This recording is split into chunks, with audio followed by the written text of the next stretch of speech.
Hello, my name is Connor. And I'm Jason. And you're listening to the Amazed and Perplexed podcast.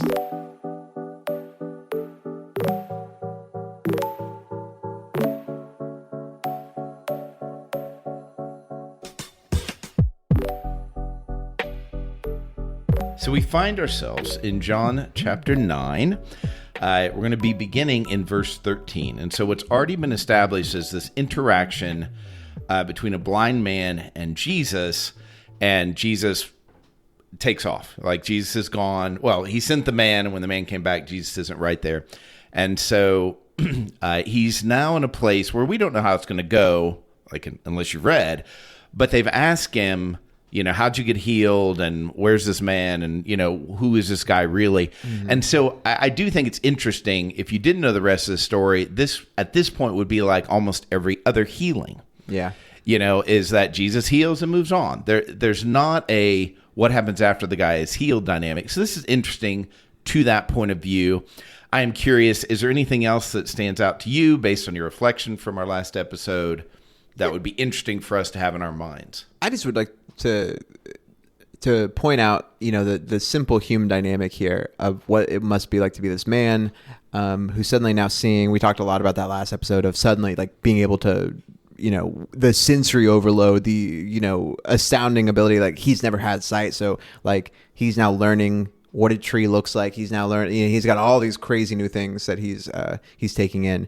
And then he's thrust into this position where he is now being interrogated by like the most important people that he knows of, and what that would feel like and how that would be. Like, I've been in jobs, situations where there was an action that I took, and again, like there's not a corollary one-to-one here of this man being healed blind, but it's like we need to establish a fact pattern here. I've never been like interrogated by the police, but like, where somebody's interrogating me. But I have watched a lot of TV. Exactly. Yeah. No. So we all know, but I do think we all know what that feels like. And if you were caught in school doing something bad and they're like, we got to know exactly how this happened, or your job is like, we need to figure out how the screw up happened, whatever it would be. Again, I'm not saying it's a perfect one-to-one, but that feeling of being questioned by authority, being the powerless one in a situation where you are surrounded by the powerful, where you, again, like, I don't know if there's not necessarily a situation like where it's like, oh, I'm going to be stoned for this or whatever, but still that feeling of I'm the powerless one in this situation, and my identity, my reality is being picked apart by the most powerful people that I know. I think that is a really good thing. And I'm going to give it a little bit different spin, because I think what you're saying is true. It's like, I've gone from being a nobody. Like, honestly, even the people that knew him, once he's healed, is like, that's not really him. It's like, how much has he become the white noise of their life? Yeah. Well, yeah, blind guy at this position, and I walk through here, and then there's a lady selling food at this, that kind of thing. And so on one hand, you have completely invisible to now he's in trouble. And then you have completely invisible and now he's the center of attention, which I think both are true. I know there have been times I've become the center of attention and just wished I wasn't, which I'm the center of attention, let's be honest, in a lot of settings. But it is that idea of, I feel invisible, but now I'm getting the wrong kind of attention. And I think that's an interesting thing to keep in mind is, how do you handle, you listener, how do you handle when all of a sudden you're given, you could call it power or attention or maybe even authority. It could be a job switch and all of a sudden people are looking to you for answers. And how do you handle that? And of course, you have this very unique and incredibly specific dynamic here. The other thing that just strikes me is, how is he not in every sentence? Like, it's like the last sentence, where is this man? They ask him, I don't know. Oh, is that what a wheel looks like? It is so... We are robbing this man of those first few minutes of discovery. I mean, this blind man turned seeing man 20 years later is like, Grandpa, what was it like when you first saw? And it's like, well, I was in the middle of a trial I didn't deserve or ask for. Well, first I had to go to a big church meeting, which was a bit of a bummer. Which is never a good start. What a horrifying first thing to see. The first things you're ever going to take in life, and the angriest faces that you'll ever deal with. Even your own parents were going to see. You're like, oh, nobody wants to step into your reality with you. Oh man, that's funny. That makes me. There's a specific interaction that I had with some bosses that I had, and they were really good people. I was in the right in the situation, and they were not mean or aggressive. But I remember that feeling. I can remember that specific room and the chairs around that room and how uncomfortable they were.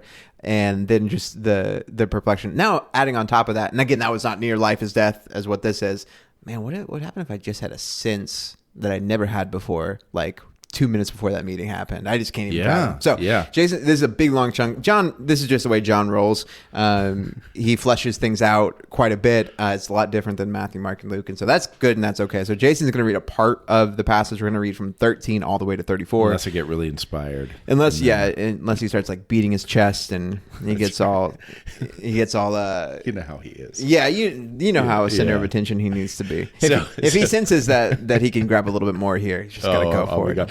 I do want to think, it's interesting to me going in this, what would it be like to be in this guy's shoes? And just in general, when you read the scripture, choosing a particular point of view and reading with that in your mind can open up whole new ways of thinking about passage, but just for what it's worth. Okay, verse 13. They brought to the Pharisees the man who had been blind. Now the day on which Jesus had made the mud and opened the man's eyes was a Sabbath. Therefore the Pharisees also asked him how he had received his sight. He put mud on my eyes, the man replied, and I washed, and now I see. Some of the Pharisees said, this man is not from God, for he doesn't keep the Sabbath. But others asked, how can a sinner perform such signs? So they were divided. Then they turned again to the blind man. What have you to say about him? It was your eyes he opened. The man replied, he is a prophet. They still did not believe that he had been blind and had received his sight until they sent for the man's parents. Is this your son? They asked. Is this the one you say was born blind? How is it that now he can see? We know he is our son, the parents answered, and we know he is born blind. But how he can see now or who opened his eyes, we don't know. Ask him. He's of age. He'll speak for himself. His parents said this because they were afraid of the Jewish leaders who already had decided that anyone who acknowledged that Jesus was the Messiah would be put out of the synagogues. That was why his parents said, he's of age. Ask him.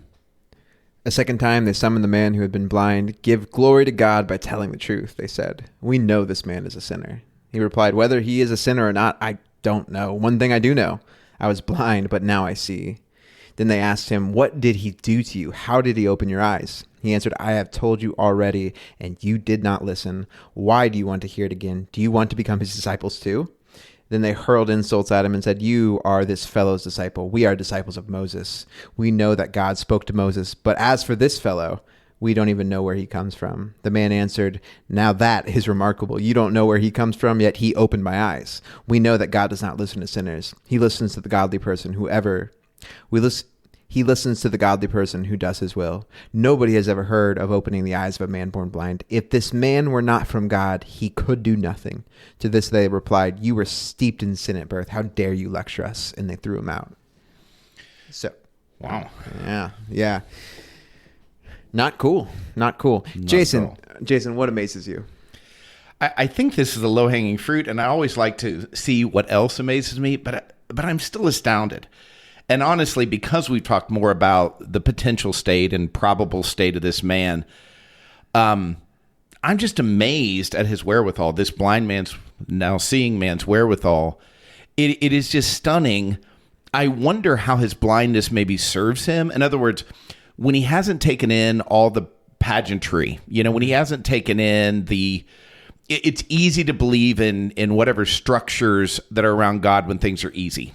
Like if I was born into a situation, my parents were happily married, and they're like, it's all due to God, it's all due to God, it's all due to God. And then nothing bad happened to me. It's an irony that I think I experienced certainly in a lot of different situations, but the one that had it easy, their faith isn't as deep. They haven't thought through the issues. Any Jew, and including it's shown in his parents, would say, ooh, pressure. And the expert of God is saying, you're going to get kicked out getting kicked out of the synagogue or the temple is not a small thing. It is absolutely not a small thing. This is life altering. And so the fact that he is so common sense, logical, does his blindness help create that? He's able to distinguish himself from the system that he's a part of, and just stay with the facts, because it is so hard to remember the facts when you're trying to stay in a system. you know, when as long as the facts align with your system. I remember people coming to me and be like, "Are you the church?" Because we worship in a cappella, meaning no instruments. To those who may not know, are you the church that believes you play a guitar, you're going to hell? And on one hand, really believing that at the time, and yet knowing that sounds so extreme, and so, this is such a tiny way, because what was the cost? These people are going to disagree with me, or I, in this private conversation, distinguish myself from the theology or the basic doctrines of my church. But I do remember that tension. And for this man to say, look, here's what I know. And they ask him all this stuff. He's like, yeah, I don't know. And not being overwhelmed by that, not being defensive about it, just being matter of fact about it. I just think that's amazing. Yeah. I mean, there's the fact that, like, obviously the Pharisees have more biblical knowledge and more understanding.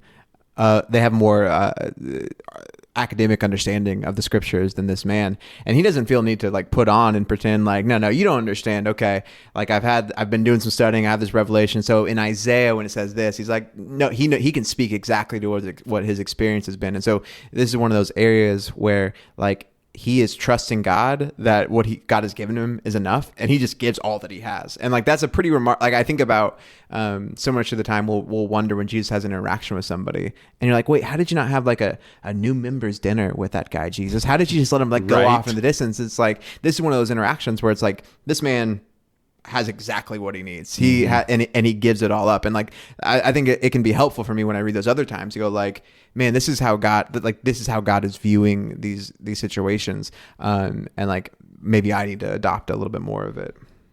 Yeah, I think so. And I think that there's so much in that. Like, I would usually say wisdom is like you're playing chess and the other person playing checkers, kind of feel, or maybe you're comparing yourself to a previous version of you. It's like, and now I think about it so much deeper, and I think about the feelings of people, and I think about the ramifications. And yet I love and some I don't know, jealous of the simplicity of this guy saying, here's what I know. And that being enough, and him not trying to hedge his bets, and him not saying what his parents say. Well, I don't know about Jesus. You'll need to ask him. Like, it'd be so easy to just throw Jesus under the bus for this. And so I really am. I admire him. I really do. Well, and I think it's an example. Like at the beginning of John, John speaks about Jesus being the light and the light of the world, and it's just one of those clear examples. I think John is pulling us back. John starts off the book of John by talking about Jesus being the light of the world and the darkness not being able to overcome it. And I think it's one of those clear examples where like John wants you to see like, hey, when you're with Jesus, like when you truly see him, you begin to operate and you begin to see reality, well, in the way that Jesus sees it, but also in the way that the people who are blind and in the darkness just possibly can't. Yeah, I totally agree. So what amazes you? So I went back and I reread through all this. So I don't know if we can fully say this for sure, but you mentioned something about you said something about him being thrown out of the temple, and I think that is a possibility because like it is near the temple and that's often where the Pharisees were. But do you have any thoughts about why you assumed or could possibly think that? That sounded very accusing. Not possibly think that, because I think that's a very reasonable read, but I wanted to see if you had any other like additional information. It is not only a good question, it is it's a misread on my part. I'd always thought in terms of being put out of the synagogue is equal to being put out of all religious spaces that Jews are in control of.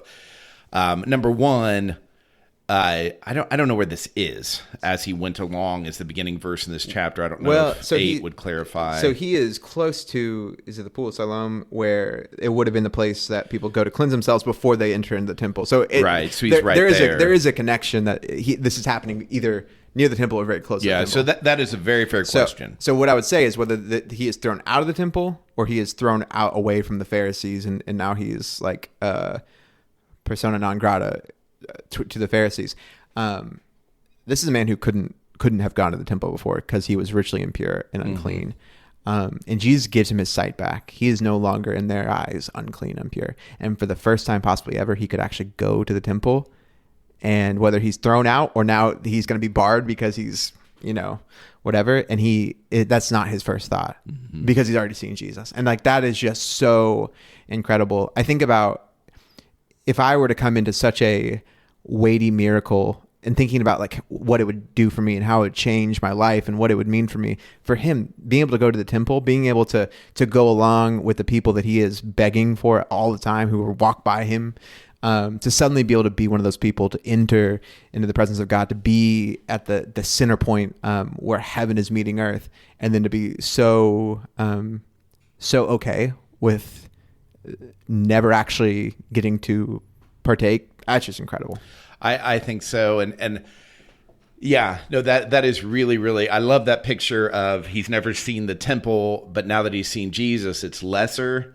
I also think sometimes another way to think about it, I guess, is sometimes we think, well, if I just had all these advantages in my life would be better. Yeah, that's then you get the advantages and you're like, yeah, not that interested. Yeah. Or it paled in comparison. I think about the majesty and the place that the temple, both the actual temple and the image of the temple had in the mind of a Jew at the time.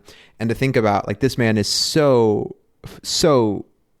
not blinded, but his eyes have been so opened to the light of Jesus that the thing before that might have been the thing that he longed to see the most, beyond like, being able to see a wheel or, like the things that help him get about the day. He would have heard about people going, like he would have been taught about the temple. He then would have heard people as they got ready to go to the temple, as they made themselves pure in a way that he could never be made pure. And to imagine what that would feel like. And then to be so overcome by the light of Jesus that is no longer a driving force for you, or even something that even is coming into the equation for how you handle the most stressful situation of your entire life. Man, like that sort of faith is so good. And I think it's a good picture for us of like, man, how do I want to act like Jesus? How do I love like Jesus? And how do I do his will? I think so much of it is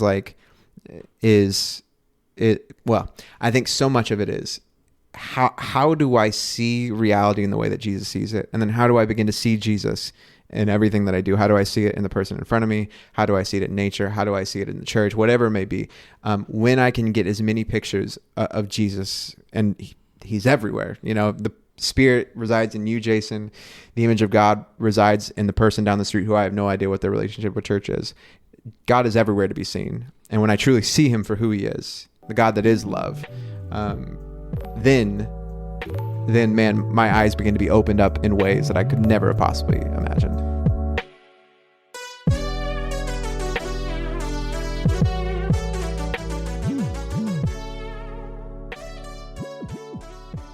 What I love about this is it just occurred to me, the blind man, the man previously known as blind man, that guy, we're going to call him Rick. It's very Jewish name. Yeah, exactly. Just like his dad. But he'd never seen Jesus physically at this point. He still had not seen Jesus, but what you're saying fits exactly. Yeah. I want to jump into what perplexes me really quick.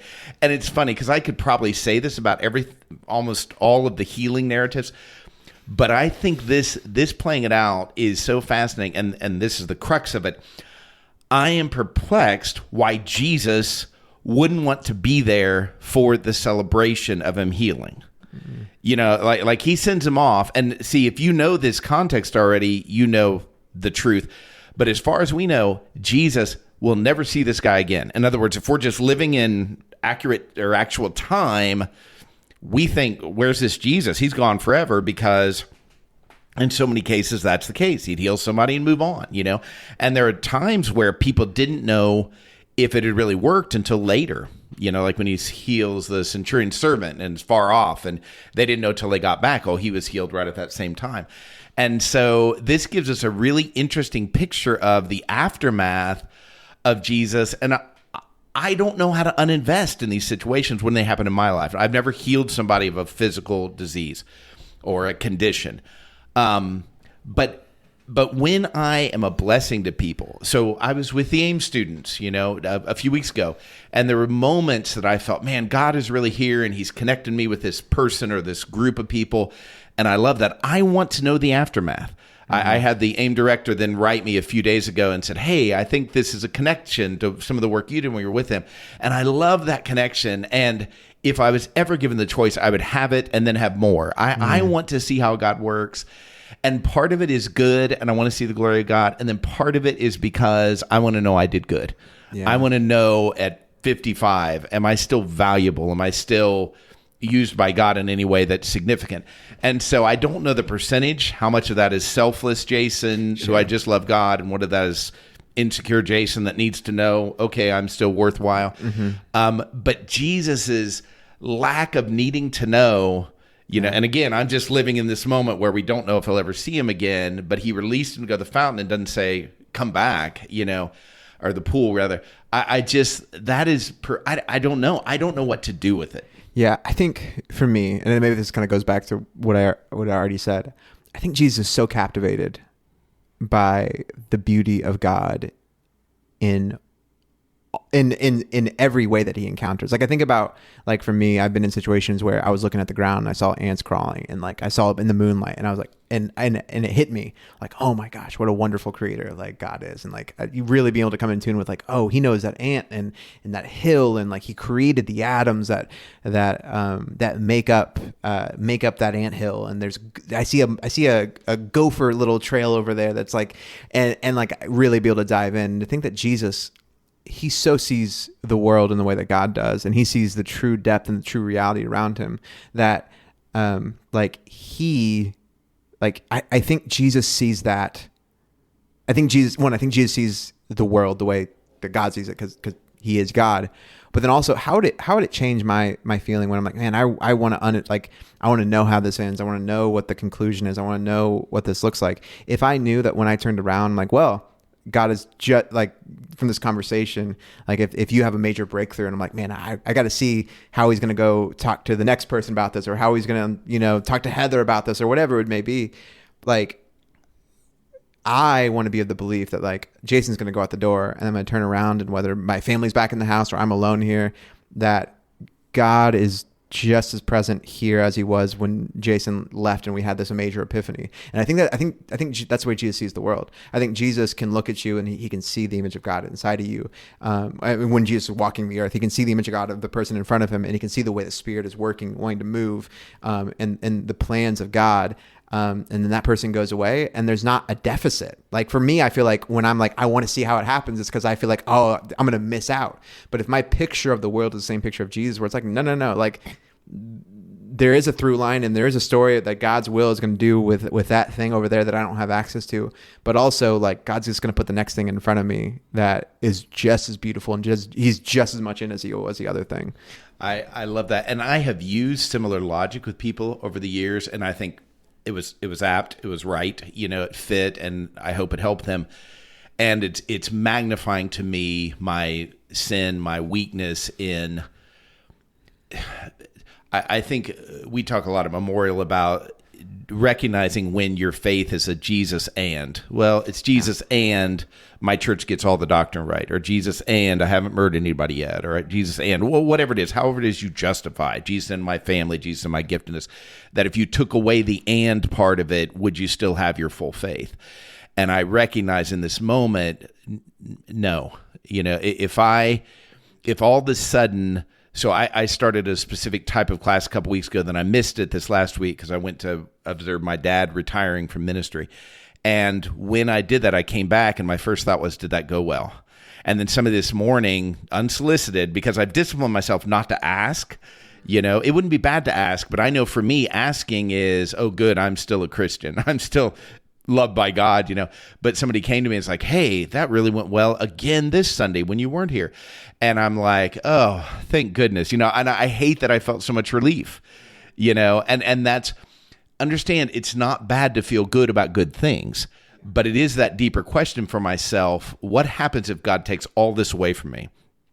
And from this moment on, like I never see you again. I never am aware specifically that God used me to do good things. Would I still trust him as much? And there's a part of me that I'm like, what I think I can say with full confidence is I think I'd still try. Yeah.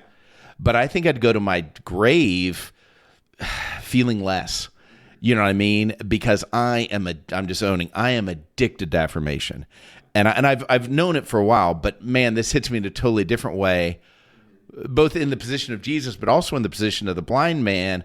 I mean, if there were no verses to come after this and I'm just out of the synagogue, I'd have a really hard time continuing to follow God and believing there was life there. I do want to give you some grace, and that I think you live a very unique life where you will drop in people's lives, kind of, paratroop down and just do a lot of intense life and a lot of intense loving, which sounds kind of weird, but I'm just that's what it is. And then just because of the nature of your work and who you are, if you were to continue on that pace, if you were invest emotionally and spiritually in every single person, like at the capacity that you did it at the most intense point that you were doing it, like you just would not. You just would not have the capability to do that. What I do wonder here is like with Jesus, because I think everything you said is true and good and good work, and I think what I said was true and good work. But I also wonder for Jesus, like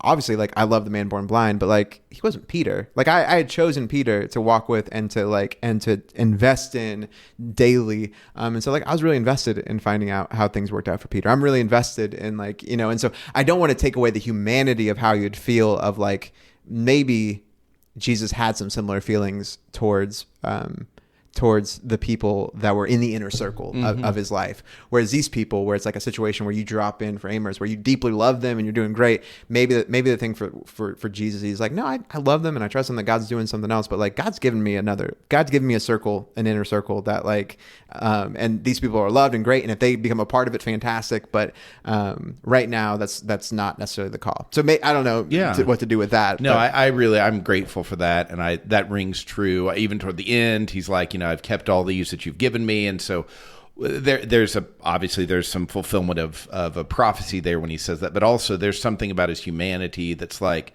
hey, I did good, right? In its simplest form. So what perplexes you? Yeah. So I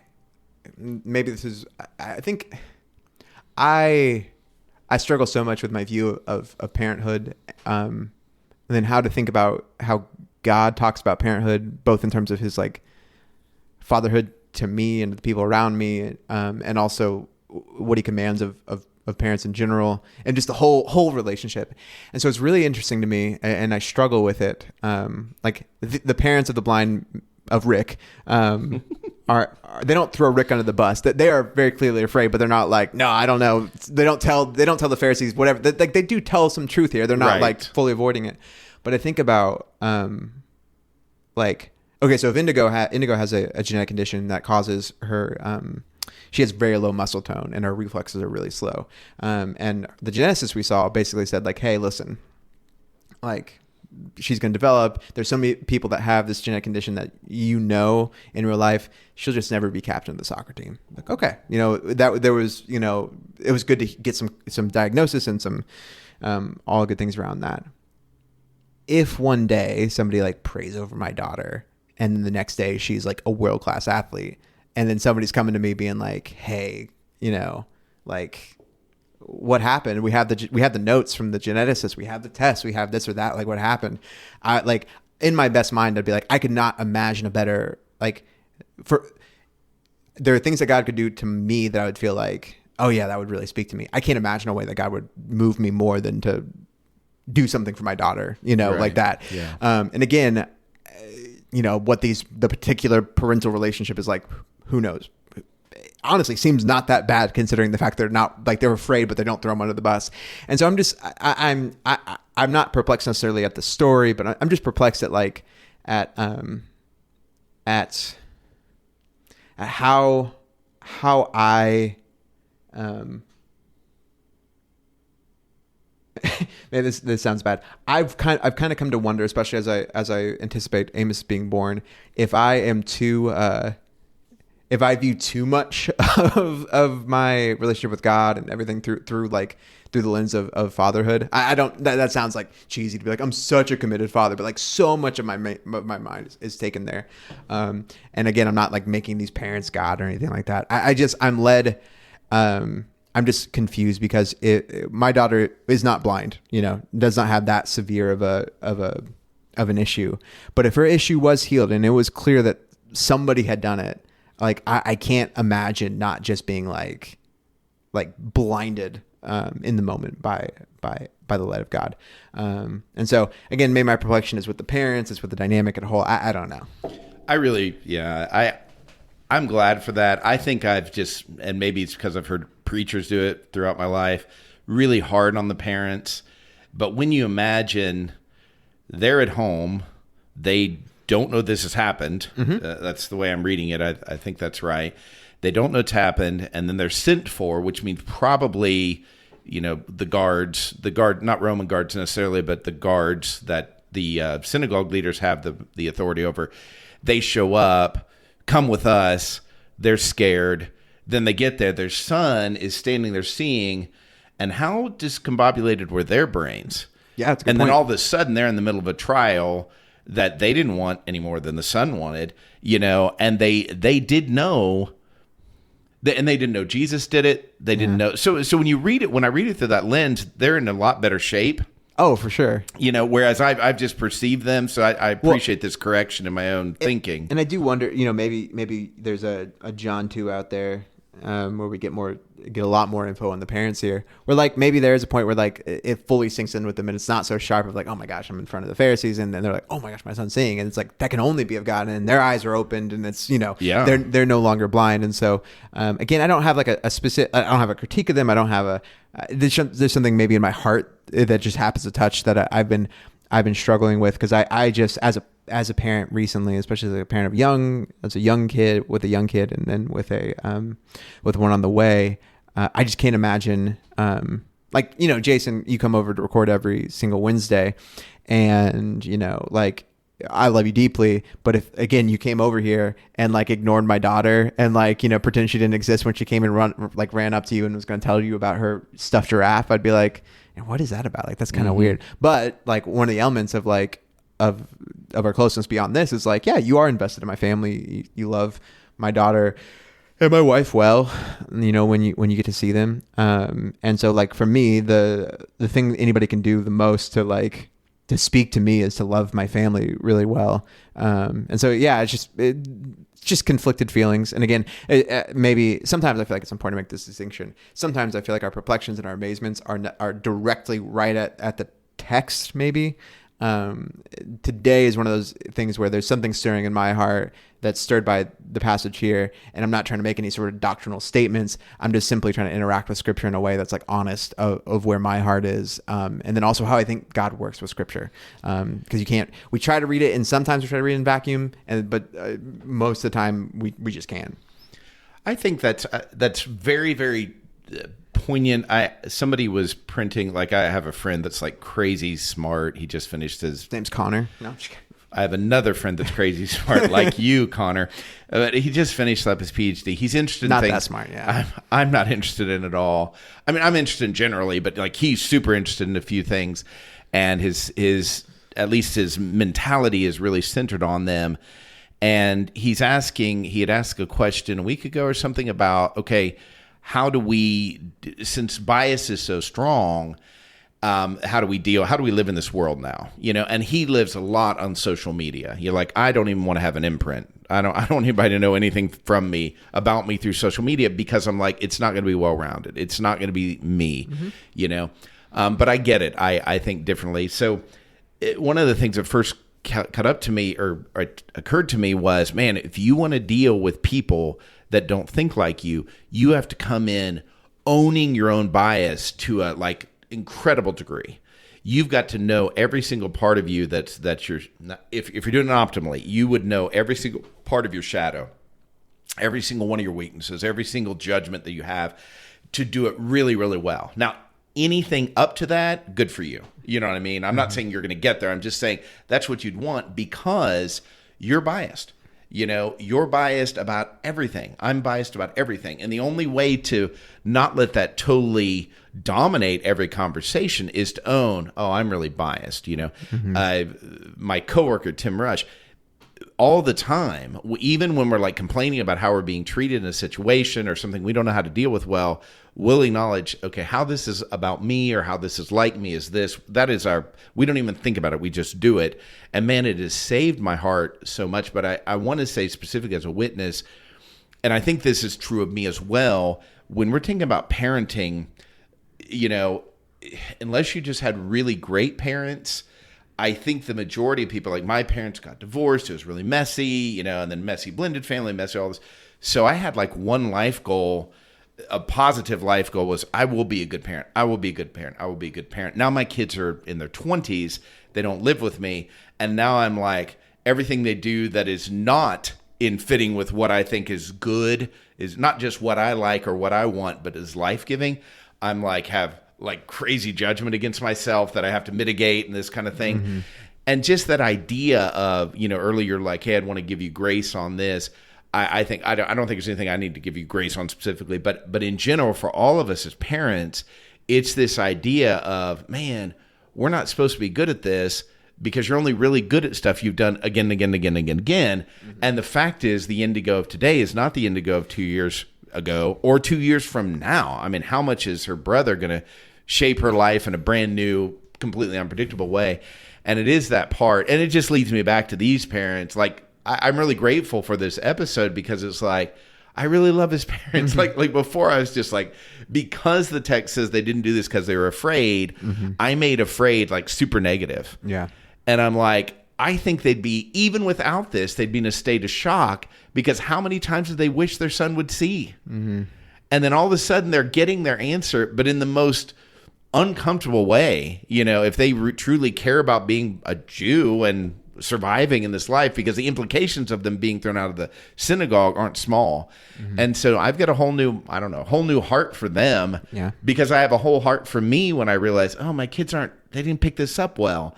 And I really thought I was doing good and it didn't work that way. And that's okay, kind of thing. I love the idea of like, of the man trying to articulate to his parents, because like suddenly like there's a elated feeling of like their child seeing, but then also still not getting the spiritual side that they had probably hoped and prayed for and wanted his entire life.